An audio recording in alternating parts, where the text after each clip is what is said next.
অনেক দিন পরে ভোট দেওয়ার সুযোগ এসেছে। আপনি আপনার এই সুযোগটাকে কাজে লাগান। আপনারা যার যার ভোট জায়গা থেকে ভোট কেন্দ্রে যান এবং সেখানে আপনার ভোটটি ধানের শীষকে দেবেন, এটা আমার অনুরোধ। নতুন বাংলাদেশ বিনির্মাণে আপনি, আপনারা, আমরা আমাদের সকলেরই দায়িত্ব রয়েছে। আমি আবারও জনাব তারেক রহমানকে দোয়ার সাথে শুভকামনা জানাচ্ছি এবং 17 আসনটি আমরা ধানের শীষেরই জিতে আনবো ইনশাল্লাহ। কালকে আমাদের চেয়ারম্যান যে ইশতেহার দিয়েছেন সেখানে সবগুলোই আছে একটা দেশের ইনফ্রাস্ট্রাকচার ঠিক করার জন্য, একটা দেশকে নতুন করে তৈরি করার জন্য। উনি যা যা বলেছেন ইশতেহারে এগুলো সবই চমৎকার, অনেক খেটে তৈরি করা। উনি বলেছিলেন ওনার প্ল্যান আছে, এই যে প্ল্যানগুলোকে উনি একটা ফ্রেমের মধ্যে নিয়ে এসেছেন। সেখানেই একটা জিনিস বেরিয়ে এসেছে যে একটা দেশকে সমৃদ্ধ করা, বিনির্মাণ করা, নতুন করে তৈরি করার জন্য দুটো জিনিস খুবই দরকার।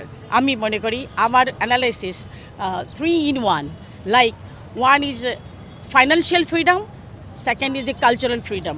Cultural freedom mean not only গান বাজনা, কালচারটা হচ্ছে টোটাল প্রত্যেক দেশের প্রত্যেকটি সেক্টরে প্রয়োজনগুলোকে তৈরি করার জন্য, বিনির্মাণ করার জন্য একটা সিস্টেমে আনা। তো একটা সিস্টেমের মধ্যে সব ঢুকে গেলে আমাদের কষ্ট হবে না, নতুন প্রজন্মের জন্য কষ্ট হবে না, আগামী দিনগুলো সুন্দরভাবে দেশ বিনির্মাণ করা যাবে ইনশাল্লাহ।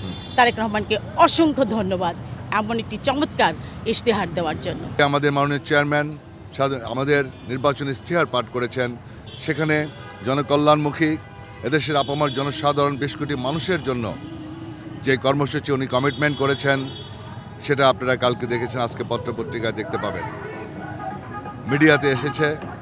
কালকে হোটেল সোনারগাঁয়ে পরিষ্কারভাবে উনি উপস্থাপন করেছেন।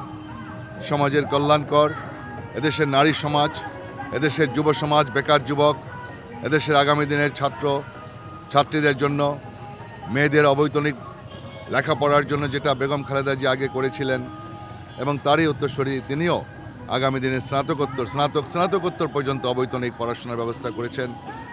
ফ্যামিলি কার্ড, স্বাস্থ্যসেবা নিশ্চিতকরণ এবং বিভিন্ন রকমের কর্মসূচি রয়েছে। এবং আমাদের স্বাধীনতা সার্বভৌমত্ব রক্ষার জন্য পররাষ্ট্রনীতি কী হবে, কোনো বিদেশের কারোর কাছে কোনো প্রভুত্ব আমরা স্বীকার করি না। আমাদের নেতা বলেছেন, তারেক রহমান সাহেব বলেছেন, আমাদের সকলের সাথে সুসম্পর্ক থাকবে, কিন্তু কারো দাবিদারি আমরা করব না। দেশের স্বার্থ আমাদের কাছে সবচেয়ে বড়, সবার আগে বাংলাদেশ।